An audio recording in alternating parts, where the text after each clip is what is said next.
What is going on, my people? It is Andy of What's Trending here to tell you all of your social media news daily. Never gets old. It's all your social media news all in one place. Be sure to like and subscribe to keep up to date with all of your latest social news. Give me a follow while you're there. Follow out what's trending, and let's get into today's story. It's about Lea Michele. If you didn't know, she was on Glee. But maybe her behavior on Glee wasn't the best because now it's coming back to bite her a bit. In a tweet that has now been read to filth by the entire internet, it seems like Lea put out, quote, "George Floyd did not deserve this. This was not an isolated incident and it must end. Hashtag Black Lives Matter." The tweet, in response to the horrible and brutal death of George Floyd, has had a large amount of responses. Former Glee star Samantha Marie Ware retweeted Michelle's post stating, "LMAO, remember when you made my first television gig a living hell? Because I'll never forget. I believe you told everyone that if you had the opportunity, you would, in my wig," amongst other traumatic microaggressions that made me question my career in Hollywood. Needless to say, if you're threatening or going to do that or say you're going to, that's a lot. Defecating in somebody's personal business is a lot. Other actors chimed in as well with things like, quote, "Girl, you wouldn't let me sit at the table with the other cast members because I didn't belong there. You, Lea." Now, obviously a lot came to light in this scenario. Obviously many fans were shocked, but she also lost a few endorsement opportunities, including one with HelloFresh. The brand, HelloFresh, stated, quote, "HelloFresh does not condone racism nor discrimination of any kind," the company wrote in a response to a tweet calling for it to cut ties with Michelle. Quote, "We are disheartened and disappointed to learn of the recent claims concerning Lea Michele. We take this very seriously and have ended our partnership with Lea Michele, effective immediately."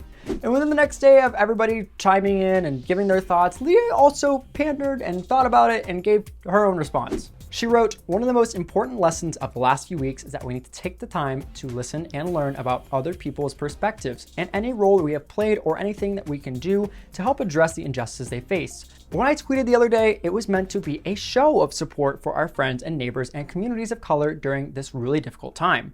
But the responses I received to what I posted have made me also focus specifically on how my behavior towards fellow cast members was perceived by them."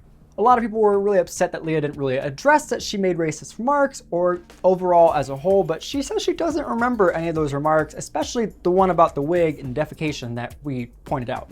She says overall that she's never judged people by their backgrounds or the color of their skin. Co-star Heather Morris tweeted that Michelle was, quote, "unpleasant to work with" and, quote, "should be called out for treating others with such disrespect." However, Morris added, quote, "It's also on us because to allow it to go on for so long without speaking out is something else we're learning along with the rest of society." Even Willem, popular drag queen from RuPaul's Drag Race, said, quote, "Lea treated me so subhuman, I left the set of Glee. Pass the popcorn." Oh, and last but not least, a lot of people really noticed a lot of people come to light, shed their experience, but they noticed one really important detail. Many of these reunions the Glee cast had after the series ended was actually all held without Lea Michele, or most of them were. A lot of people online speculated on where the actress was during this, if the cast really didn't get along with her that well, or maybe just didn't extend the invite. We don't know. So there you have it. It's a lot to digest about Lea Michele, and obviously do your part when you see something wrong. Call them out, tell them what's wrong, and educate people. But also remember that everybody's learning in their own spaces, and we have to also catch ourselves in our own acts when we are not doing our part. But for more social media news, be sure to go to whatstrending.com and follow me at Lalwani for more social media news daily.